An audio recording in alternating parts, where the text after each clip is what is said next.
Yes, reka twongere tubasuhuze cyane, twongere tubifurize igitondo cyiza.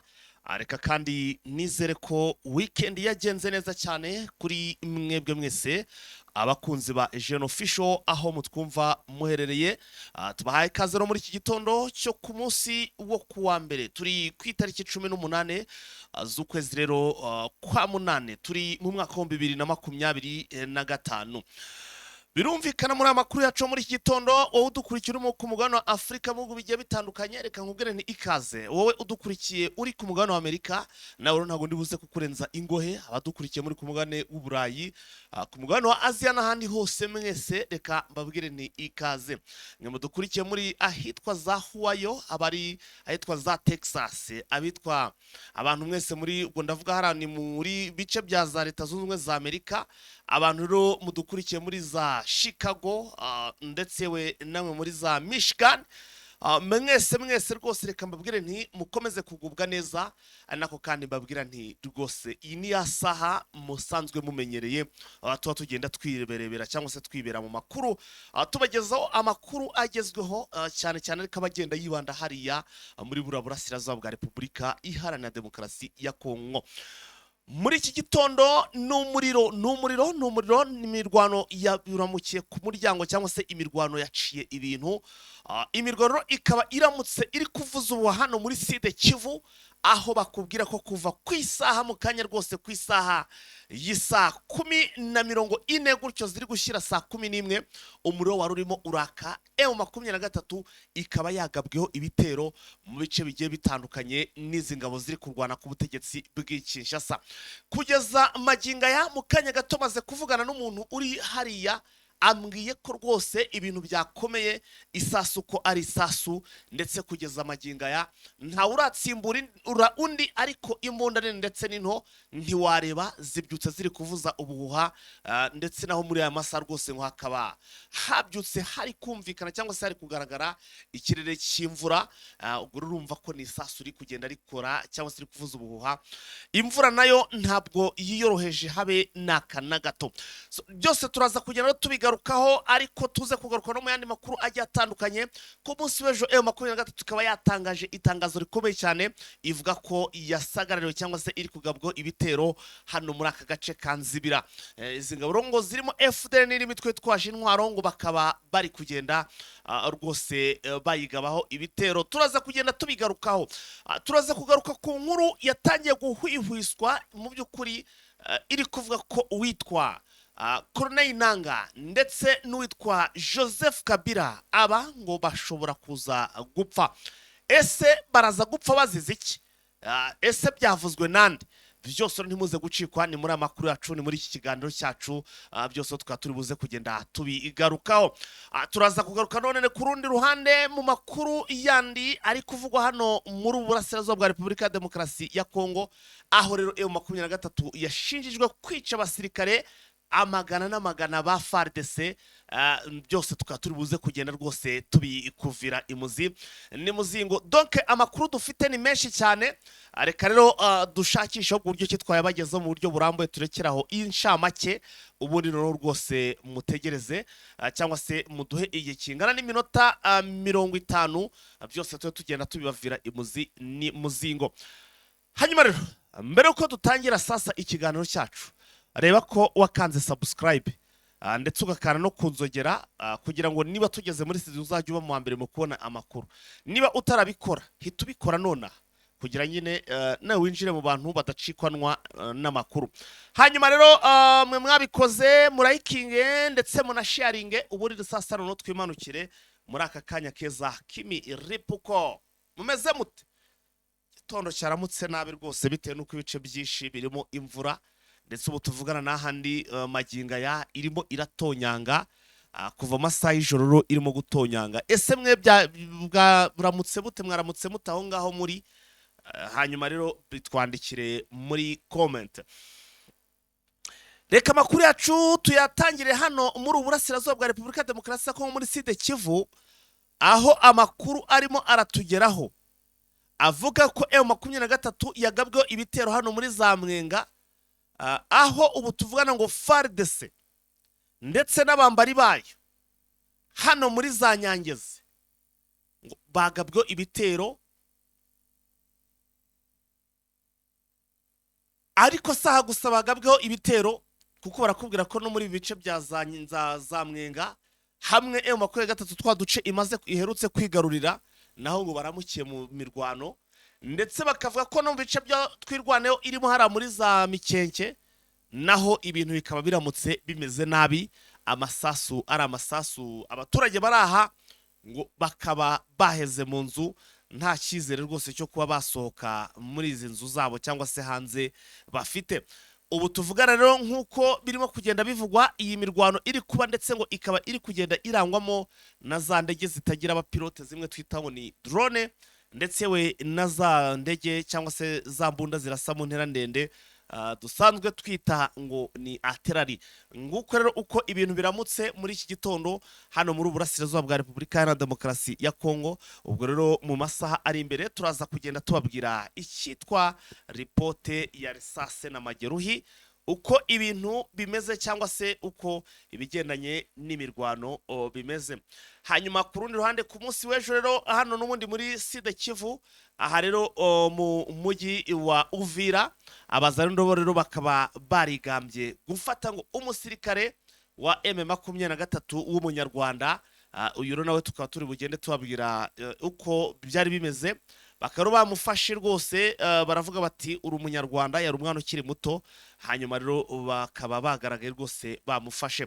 Hanyuma ariko hari n'undi musore ku munsi w'ejo wagaragaye ari gukubitwa ibiboko byinshi cyane, w'umuzarendo rwose, bamuboshe bamufashe bari kumukubita, bavuga ko arimo kugenda mu by'ukuri abangamira abaturage nk'uko babivugaga mu majwi, ndetse we binagaragara na video. Reka sasa rero ku murongo wa telefone tubanze twakire Vincent kugira ngo tumanukane no mu zindi nkuru z'imiriro nk'uko musanzwe mubimenyereye. Waramutse neza Vincent? Waramutse neza bwana Fighter. Komera cyane. Komera. Ya Vincent, iki gitondo rero ndagira ngo n'ubundi nk'ibisanzwe twigire mu makuru. Halo? Halo. Uri muranyumva neza? Ndakumva. Ndagira ngo muri iki gitondo nabwo turamuke rwose twigira mu makuru, cyane cyane ariko tugaruke mu Burasirazuba bwa Repubulika Iharanira Demokarasi ya Kongo. Nabyumvise rwose.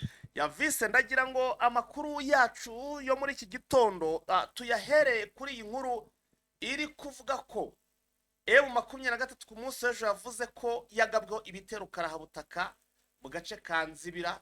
Ibitero rero ngo bikaba byaragabwe na leta ya Kinshasa. Nibyo byatangajwe n'umuvugizi wa AFM 23 Lawrence Kanyuka, avuga yuko ubutegetsi bwa Kinshasa bufatanyije na FDLR, bufatanyije n'imbonerakure ndetse n'amayimaji ko bagabye igitero cy'ubwiyahuzi mu bice bitandukanye, Kanyore ndetse na Nzibira, n'ubwo we yavuze ngo ni Nzimbira. Ahangaha rero akavuga yuko ari igitero cyakozwe na drone yise kamikazi y'ubwiyahuzi, ngo ikaba yaragabye igitero mu gice gituyemo n'abaturage benshi, ikica abaturage ndetse igakomeretsa n'abandi. Yego. Avuga yuko rero iki gitero cyabaye mu gihe bitegura ibiganiro n'ubundi bya Doha, amasezerano, imbanziriza amasezerano yasinywe ivuga ko bagomba gushyiraho agahenge ariko bitubahirijwe. Ariko Lawrence Kanyuka Vincent nawe arasetsa. None se igihe ibi bice byaza bakiri mu biganiro, si cyo gihe bafashe nabo kano gace ka Nzibira? Nyina bivuga nk'umunyepolitiki naba ashaka kugaragaza faiblesse bagize mu gushyira mu bikorwa aya mahame ngenderwaho, abagira ngo agaragaza yuko uruhande rwa leta rwo rutubahirije ibyo rwasabwaga, kandi nabo mu gihe ibyo basabwaga batabyubahirije. Kuko aka gace bagafashe ejo bundi, kandi icyo gihe rwose nabo hari ikisi cya yaseserefe nyine y'igihe kirekire, ejo bundi nyine se ejo bundi, kuko bose byarabarebaga kimwe, ntawe byarebaga ku buryo undi bitamurebaga. Amakuru avuga yuko rero iyi drone yari iturutse mu gihugu cy'u Burundi. Yego. Ikaba yaragabye igitero nyine mu bice byegereye ikibuga cya Nzibira, andi makuru akavuga yuko hifashishijwe n'intwaro zo ku butaka kandi zikomeye, ku buryo M23 nyine yashakaga gusubizwa inyuma, ariko M23 kuko ngo yashaka gufata kino kibuga kiri hano mwa kano gace ka Nzibira, ko hari aerodrome byifuza kuyifata, ariko ubutegetsi bwa Kinshasa bukoresheje ingabo zabo ndetse n'abandi babafasha guhangana n'uyu mutwe M23 babera ibamba. Nicyo rero cyatumye M23 itangira gutabaza uvuga ati dore twatewe, kandi nayo yirengagije ibyo yakoze nk'uko yateye ihuriro rya Kinshasa, ikabaka agace gatoya ko kuri Nzibira, noneho babaga bari ibitero bagira ngo bisubize aho babatse bakabona gutaka. Yego. Urabona ko M23 igihe cyose ntabwo ishaka kugaragaza yuko hari ibitero igaba ku ingabo za leta cyangwa ku ihuriro rwanda ku butegetsi bwa leta, kandi n'uduce ifashe ihita ivuga ko ari utwayo ku buryo kongera kutugarukamo ubwo buje kubasagararira. ikigaragaza yuko ari isagariwe, igaragaza yuko Kinshasa ari itubahiriza ibikubiye mu mahame yasinywe. Icyo kimaze kumenyerwa nyine yuko ari ubwo buryo M23 ikunda kugaragaza, ariko nkeka yuko abakurikirana amakuru y'uburasirazuba bwa Kongo bamaze kumenya uko ukuri guhagaze, ko nta gihe na gito M23 yakemera yuko yagabye igitero cyangwa yaba yasubizwa inyuma, ahubwo ivuga yuko igihe cyose iri kwitabara.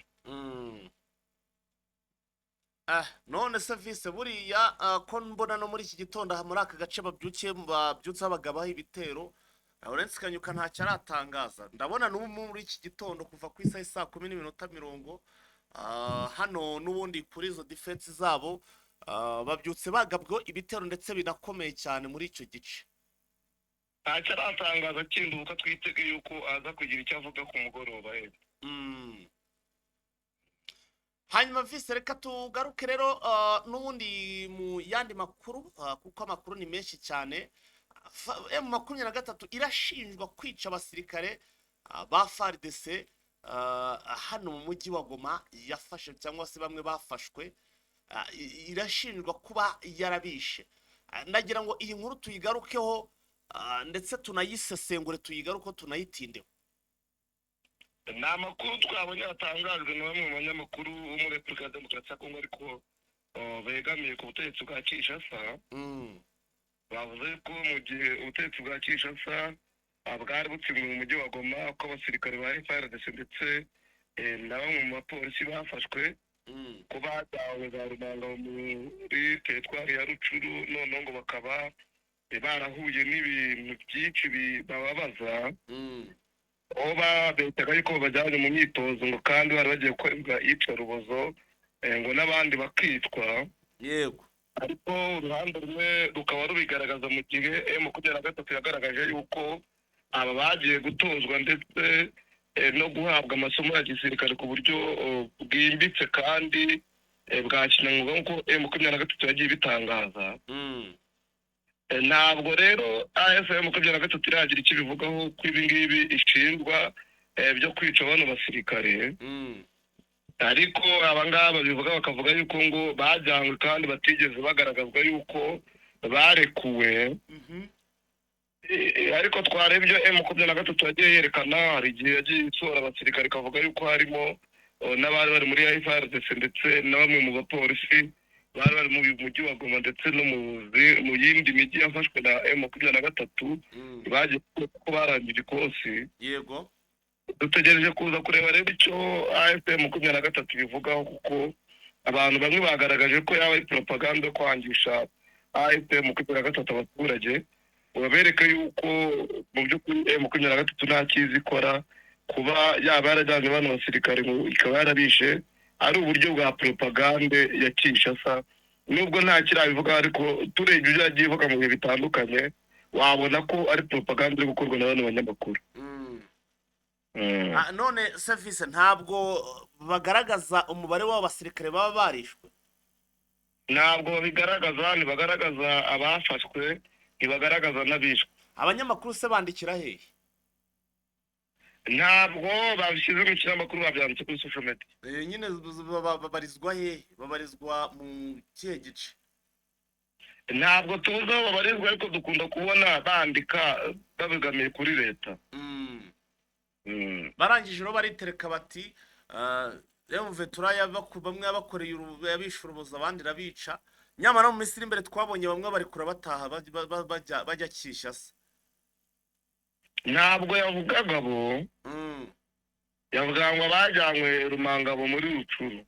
Garasha Fise ntitwigeze kubona General ubwe nyirizina wewe, ngo ndavuga General Sultan Makenga, ntitwigeze kubona yanabasuye za Rumangabo.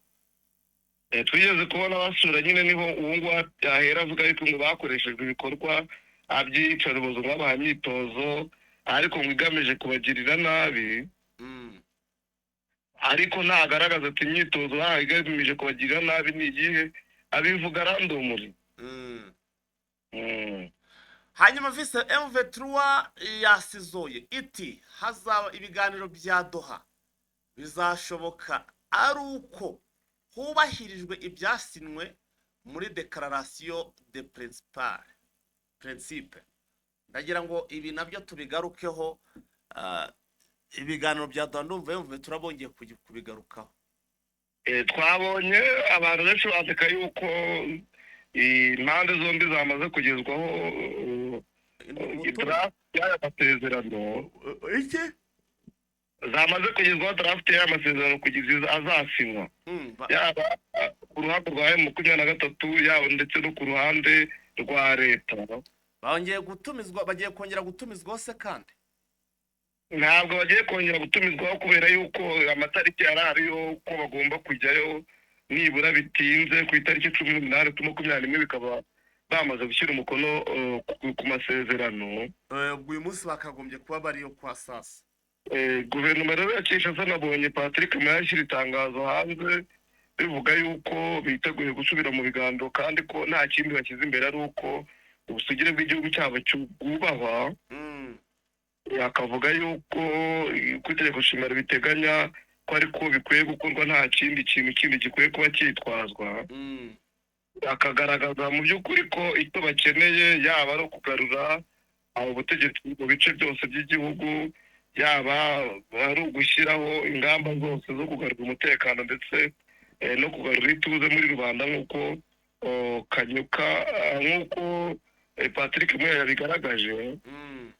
Ariko Kanyuka we akerekana yuko ibi biganiro kugira ngo bizagere ku ntego yabwo haganirwe ku kibazo muzi ari uko hagomba kuba harashyizwe mu buryo bushoboka kandi bufatika Declaration de Principe nyine yasinywe ku itariki 19 z'ukwezi kwa 2025. Yaririmo yagaragaza icyo bakora. Yaririmo iki Declaration? Iyi Declaration de Principe hari harimo agahenge, hari harimo kugarura ubuyobozi mu bice byose by'igihugu, hari harimo gusubizaho ubuyobozi yaba ari mu bice 23 irimo ndetse n'ibindi bice bitarimo ubuyobozi. Hari harimo kurifungwa impande zombi zifite, hari harimo gutsinda impunzi, hari harimo gusubiza mu byabo ababikuwemo n'intambara, hari harimo nyine n'ibi by'ibiganiro, hari harimo n'ingingo zigera muri 7 zateganywaga yuko zikwiye kuba zishyirwa mu bikorwa. Ibyo byose rero bigaragaza yuko leta ya Kinshasa igaragazwa nk'aho itigeze ibyubahiriza, ariko M23 niyerekana ibyo yubahirije nayo. Ubwo rero kugira ngo bagire ibyo bavuga cyangwa se basubire hari ahantu nuko bishobora kuba bagomba gukora ibyo bintu. None se Vise tureka tugaruke turebe, urabona koko aya masezerano bari bwange kuyasinya niyo FARDC itaba yubahirije cyangwa se hatakuba ibyo byo yasabye bitakubahirizwa? 23 ibyo ivuga ni uburyo bwo kwivugira kwerekana yuko ihari, kubera yuko kuvuga yuko Declaration de Principe zitubahirijwe ntabwo ihagije, kuko nayo ntabwo yerekana ibyo yubahirije uvuga ngo twubahirije ubutegetsi bwa Kinshasa ntibwabyubahiriza. Iyo bugiye kwita yuko hari ibyo bwubahirije ukwereka ibyabaye imbere ya Declaration de Principe kandi ibyo nta sano bifitanye n'ibyagombaga gukorwa, uko ibyagombaga gukorwa guhera ku itariki ari iriya Declaration de Principe yasinyweho ku itariki 19 ibyabaye imbere yaho rero ntabwo birebana n'iyi dekararasiyo de perezida. Makumyabiri na gatatu ijya gusobanura bati twebwe twatanze abantu bari bari muri monisco bagera mu 400 twakoze iki turi kare, ariko niyerekana ngo guhera ku itariki 19 tumaze gusinya dekararasiyo de perezida twakoze iki. Ibi rero makumyabiri na gatatu kugira ibitangaze ni ukugira ivuga ati rwose Katari turabashimira ibyo mwakoze, atari ko murebe leta nta kiri gukora, ati rwose kandi twebwe dufite ubushake. Ni ukugira igaragaze ko ihari gusa, ariko nta kindi kintu cy'igitangaza cyagutungura yuko makumyabiri na gatatu itazajya Doha. Igomba kujya kuko ntabwo ijyayo kubera ubushake bwabo. Amerika yayishyizeho pureca ikiriye dekararasiyo de perezida kuko n'ibyo yasinye itemera. Nk'iki cyo kurekura imfungwa urebye uko byanditse bigaragaza yuko makumyabiri na gatatu imfungwa ikeneye itazazibona mu buryo bworoshye. Leta y'Ubufaransa nayo ubona yarashyizweho puresha kuko hari ibirimo ubona ko bikomeye itakubahiriza mu buryo bworoshye kandi itakubahiriza mu minsi 10 bari bahawe cyangwa mu kwezi. Ari ibintu bigomba gufata umwanya. Aha rero nta kintu na kimwe gikuraho yuko bagomba kuba bagidoha, yaba uruhande rwa leta yaba uruhande rwa makumyabiri na gatatu.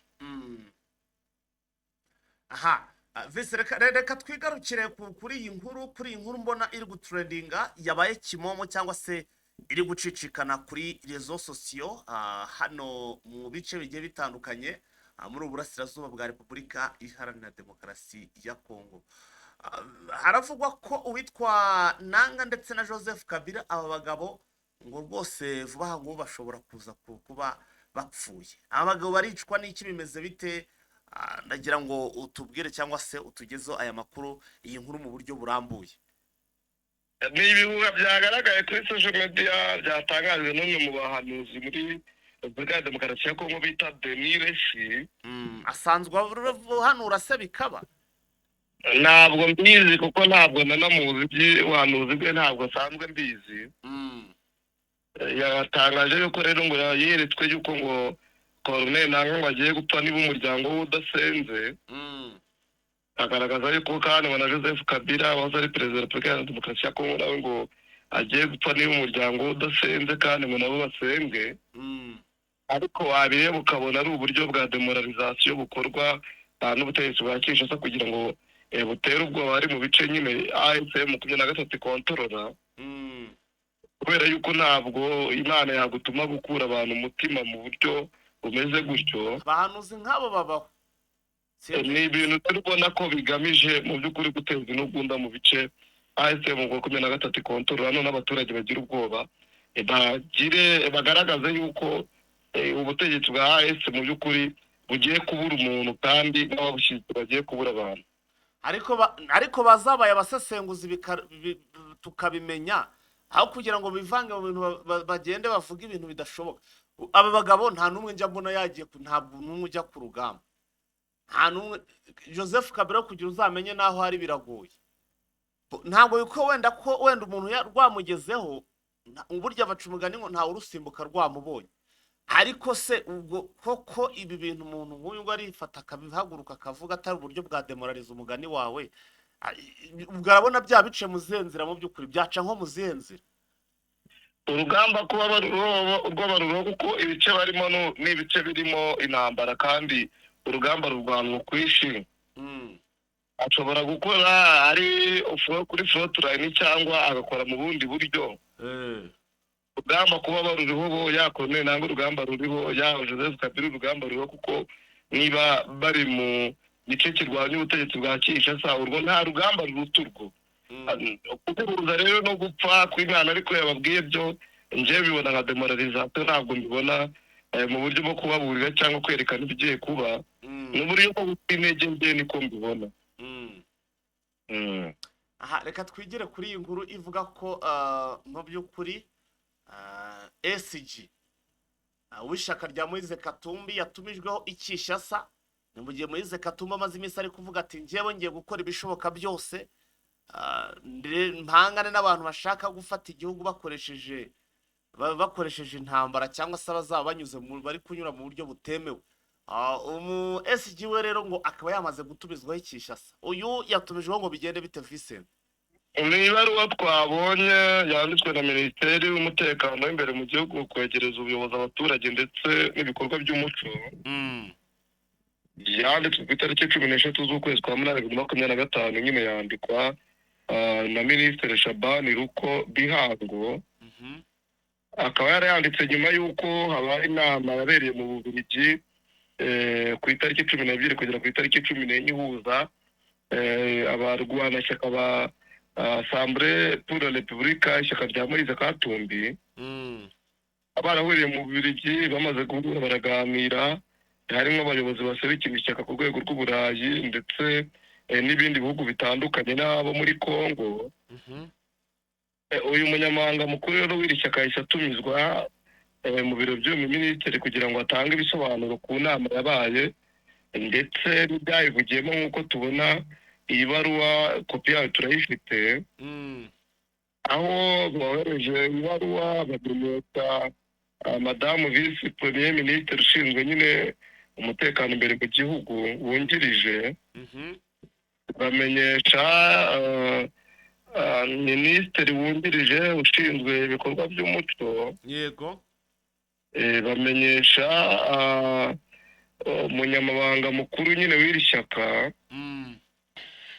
bavuga yuko bamutumiriye ngo mu buryo bwo gukora ngo ni ukugira ngo baganire ariko andi makuru ava mu mpande avuga yuko ashobora no gutabwa muri yombi kubera yuko iyi nama yabaye ibyabivugiwemo byagize ingaruka ku butegetsi bwa Kinshasa nk'uko babivuga yatumijwe ko agomba kwitaba ku itariki 18 saa 11 mu biro by'uyu minisitiri bigaragaza yuko rero hashobora kuba haza kubaho umwuka mubi hagati y'iri shyaka rya Moise Katumbi ndetse n'ubutegetsi bwa Kinshasa kubera yuko bitabiriye inama bakayikora mu by'ukuri banenga ubutegetsi kandi bagaragaza yuko Tshisekedi yifuza guhindura itegeko nshinga yego mu gihe bo batabyifuza kuko bagaragaza ko itegeko nshinga ryabo kurihindura ari uburenganzira bwabo ariko ikindi gihe bakagaragaza ko bashobora no kurihindura ngo kugira ngo rijyane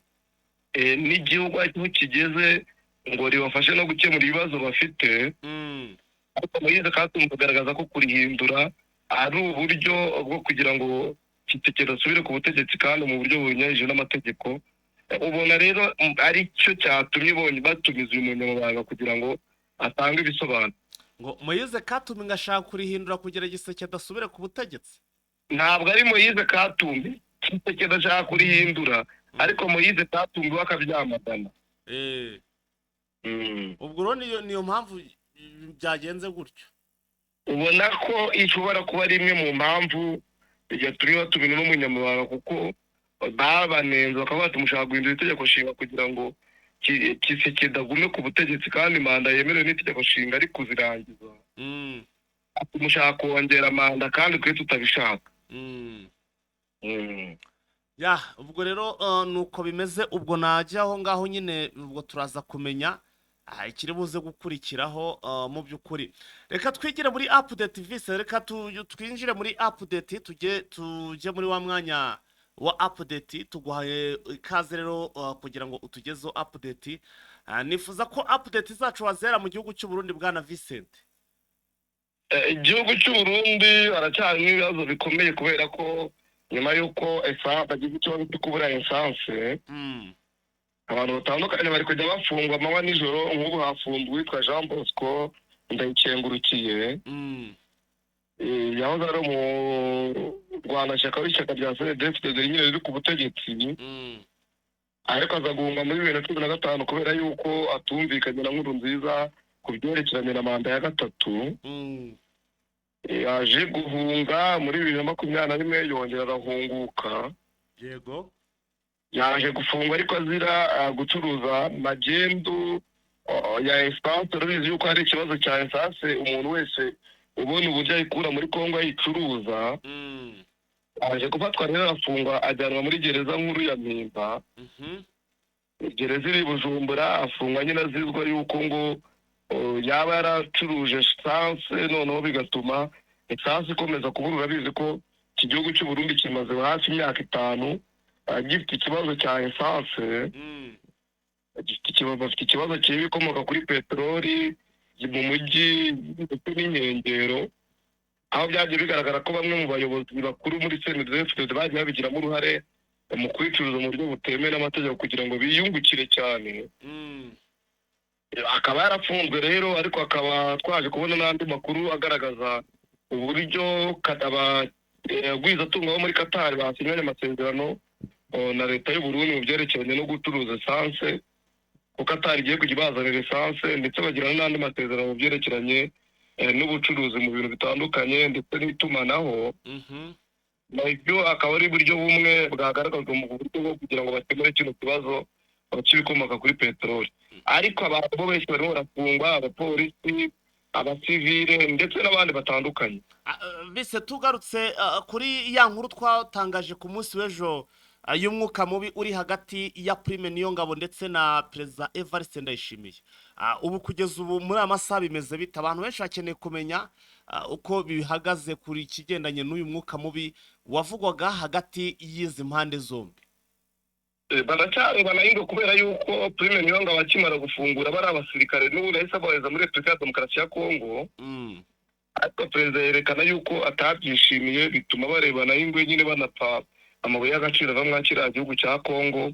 Mu by'ukuri na n'ubu abaturage bari muri Burundi batubwira yuko ibintu bikimeze nabi, ko batari bongera kumvikana. Na n'ubu ngubu umwuka uracyari mubi. Umwuka uracyari mubi rwose hagati ya Prime Niyongabo ndetse na Ndayishimiye. None se buriya ubwo ibyo bindi bikorwa ubwo birakorwa neza, birimo gukorwa neza, birimo biraza kugerwaho, niba umwuka mubi uri hagati y'umugaba mukuru w'ingabo ndetse na perezida w'igihugu? Icyo bivuga ni uko bishobora kugira ingaruka nyine ku byo bakora, yaba ku rwego rw'umutekano imbere mu gihugu ndetse no hanze yacyo, cyangwa ibikorwa barimo bakorana n'ubutegetsi bwa Kinshasa mu byerekeranye na operasiyo barimo hariya muri Kongo mu burasirazuba.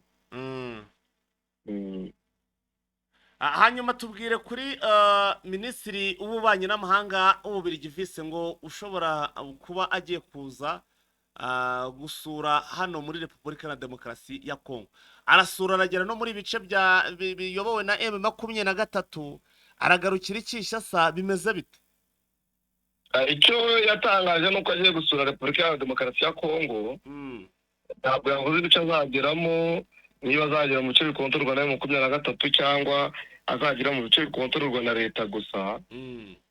Ntabwo yagize icyo bitangazaho. Icyo yavuze ni uko agiye kuza muri Repubulika ya Demokarasi ya Kongo muri rusange.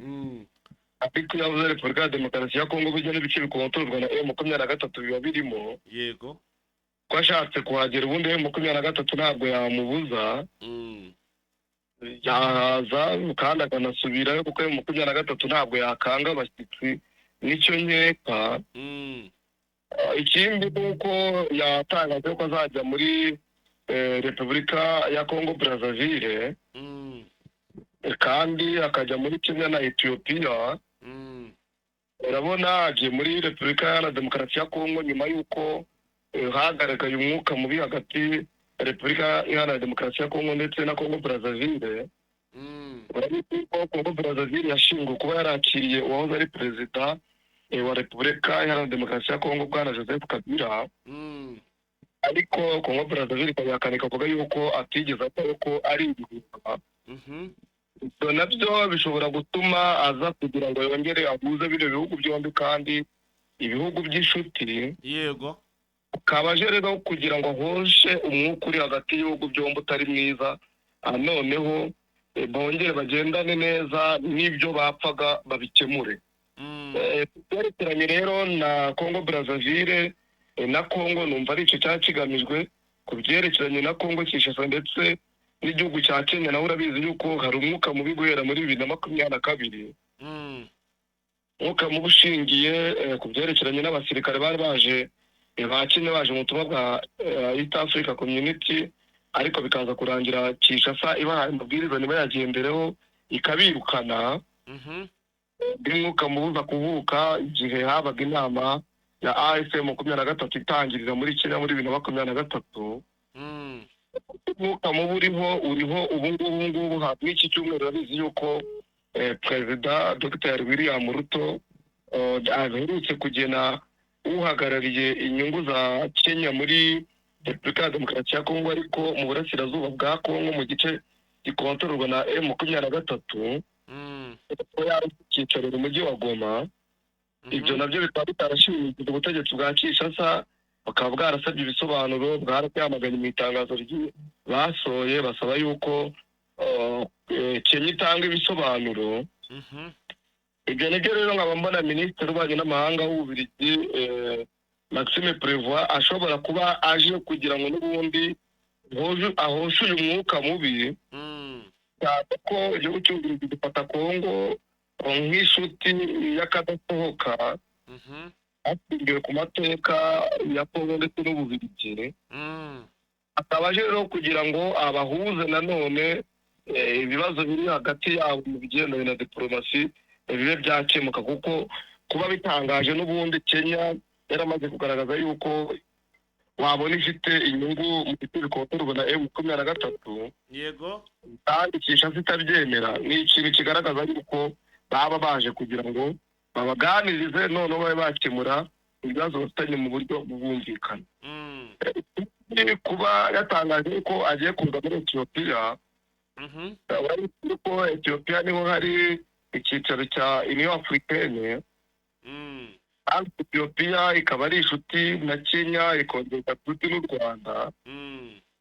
Naho ashobora kuhanyura kugira ngo abashe gushaka uburyo ibibazo biri hagati ya Kongo ndetse n'u Rwanda bikemuka, n'ibibazo by'umutekano muke biri mu burasirazuba bwa Kongo ko Ethiopia bigiramo uruhare.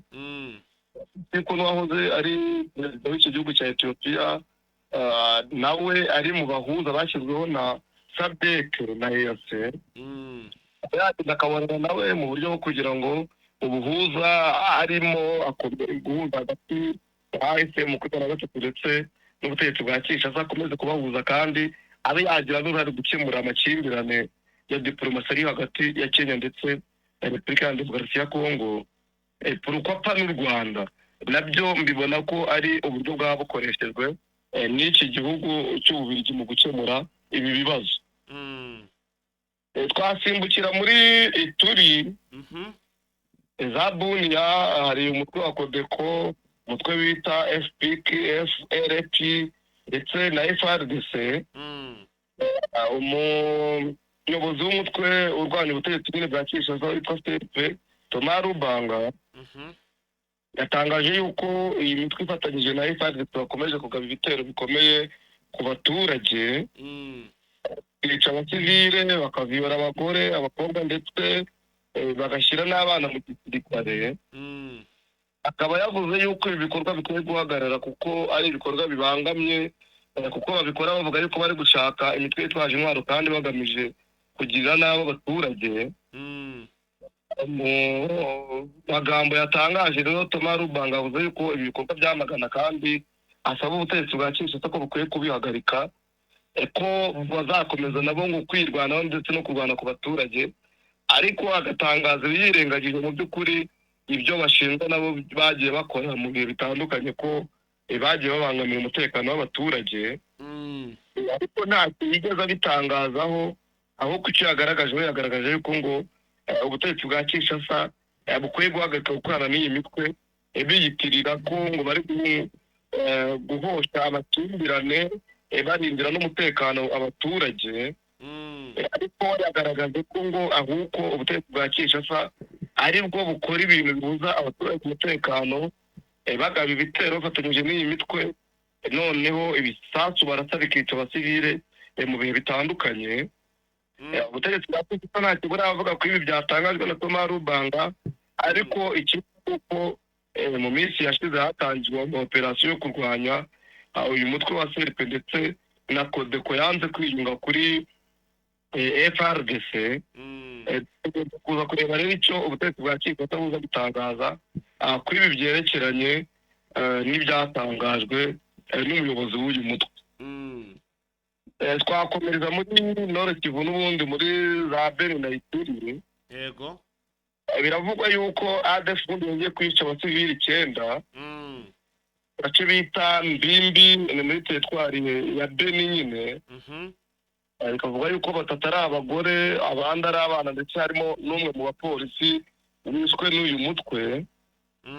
Bikaba byatangajwe na minisitiri wungirije wa Beni bita Jean Dodier Kivuana, akavuga yuko umutekano muke ukomeje kwiyongera uterwa n'uyu mutwe wa ADF nyuma y'uko abantu bishwe mu bice bitandukanye, ko n'ubundi umutekano ukomeje kuba mubi kubera ibitero by'uyu mutwe.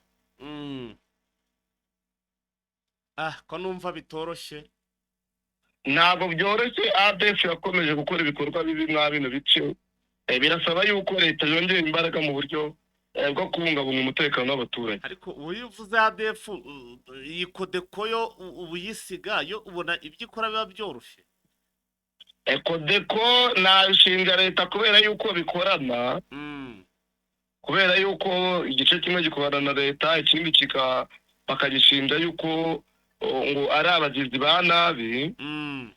Byose biri mu maboko ya leta, rero nikemura ikibazo cy'umutekano yaba guhangana na ADF ndetse yaba guhangana n'aba Codeco nabo abo yita ko aribo babuza abaturage umutekano. Byose umuti w'ikibazo cy'umutekano mwa kino gice cya Ituri wabonerwa igisubizo mu buryo bufatika, kuko leta yarekera gukorana n'iyi mitwe yitwaje intwaro ndetse no gukoresha abaturage mu buryo bwo kubabwira yuko bari gucunga umutekano kandi barushaho guhungabanya umutekano. Byose rero leta ngenda nayo responsable, kubera ko nta wundi muntu waba responsable kurenza leta. Ngayo nguko vise none se amakuru ufite hano muri Sud Kivu ateye ate? Usibye bimwe byatangajwe na Lawrence Kanyuka, nta makuru ufite hano muri ibi bice ko turi kwakira amakuru ko mu kanya rwose nta amakuru avuga ko haramuke imirwano mu bice bigiye bitandukanye? Nta kindi gisha ndabona. Nta kindi gisha ndabona. Nategereza bagenzi banjye icyo baza kumbwira nkaza kugitangaza. Sawa, reka tukurekure. Urakoze cyane Vincent. Urakoze. Yes, bakunze Jeune Official rero Vincent ati rwose ntabwo bagenzi banjye baraboneka baragira icyo bamntangariza. Yes, biragoye kuko urumva ibice byinshi byaramukiyemo imirwano, imvura nayo yaramukiye ku muryango, donc ni ibintu bikomeye cyane hariya, urugamba rumeze nabi cyane. Sikako byo ni ibikino n'umwuka byaramwe.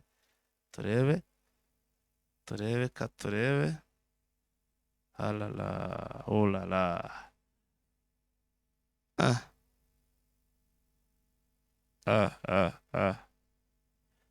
ndabona ari itangazo.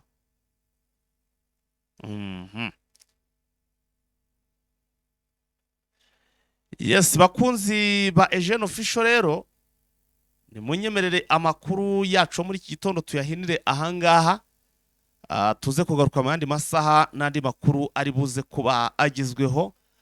Dushimire cyane rero mwebwe mwese muba mwakurikiye ibiganiro byacu kuva ku munota wa mbere kugera ku munota wa nyuma. Turabakunda cyane rero, munkandire kuri subscribe ndetse mukandi no kunzogera kugira ngo inkuru zacu zikihagera muzajye nyine birumvikana mubona notification ibabwira ko twamaze kuba tugera muri studio. Hanyuma ntimuze kwibagirwa gukora like ndetse ngo muna sharing, kuko murabizi ko nibwo buryo bwonyine dushobora kuba twakwifashisha tukagenda twagura umuyoboro.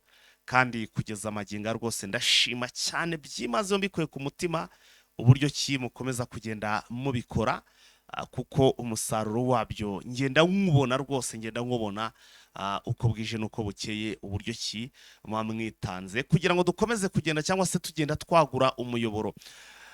Hanyuma reka rero tuze gusubira mu yandi masaha muri wa mwanya twita ngo ni update time. Ubwo rero mwese ndabararikiye ntimuze gucikwa aho turi buze kuba tugenda tureba cyane cyane iyi mirwano aramuki hano muri Sud Kivu. uko biri buze kuba bimeze. Ubwo urumva niko kanya twe tubonye ko guhita dutangira kubikurikirana. Ubwo turaza kuba tubireba dusimbukire tureba no mu bindi bice byose hano muri uburasirazuba bwa Repubulika Iharanira Demokarasi ya Kongo. Turabakunda cyane. Ciao. Kwakire muganga Damasi bakunzi ba Jeune Official, mwese rero inkuru nziza abazaniye ndagira ngo ayibagezeho. Murakoze cyane bwana Eugene. Twegereze ishami rya Prime Health Infinity abantu batuye Nord Kivu, by'umwihariko abari mu bice bya Goma. Turi mu mujyi wa Goma muri gare centrale de Goma. Ni gare yegereye Rond-Point Sinierse. Kugira ngo tugereho neza winjira mu muryango usohoka aho bisi zisohokera, ukinjira hari icyapa kiri hanze urakibona ku muryango wa kabiri muri iyo gare. Ukigeramo abakwakira barahari, harimo umuganga ugomba kugufasha, harimo abagomba kukwakira, harimo abakozi bakora massage. Bivuga ngo dufitemo serivisi enye. Harimo consultation preventive, harimo imiti, ya miti tuhora tubabwira iva mu bimera ikomoka muri Aziya, 40% bari ibinini ariko hakagaragaramo na poudre n'amasiro. Ikindi ni iyo massage tubabwiye ifasha abantu bagizweho ingaruka n'indwara z'amagufa, impanuka. Tukababwira ko hari na regime ubujyanama buhagije bubafasha mu kumenya ibyo kurya bibafasha kugira ubuzima bwiza. Iyi miti ngigera mu bice bigiye bitandukanye byo muri Grand Nord, haba muri Rubero, ukagera za Butembo, Kasinde ndetse we na Zaituri, Beni n'ahandi hose barayibona. Bunia nabonagana n'ahandi. Ariko nkanabitsa ko abantu bari kubera bisi ziri hariya zerekeza mu ibihugu byose. Tuvuga bivuga ngo tuzatubashyira kuri kuriye abantu bari Uganda, aho baba baherereye hose, Kampala, Kenya, bisi zigiye zirahari. Yewe na za Sudani zirahari, Tanzania zirahari, Burundi zirahari. Ubu byoroshye abantu bari Burundi twari twarabuze ko tubafasha, no kutuvugisha tukabashyirira kuri kuriye.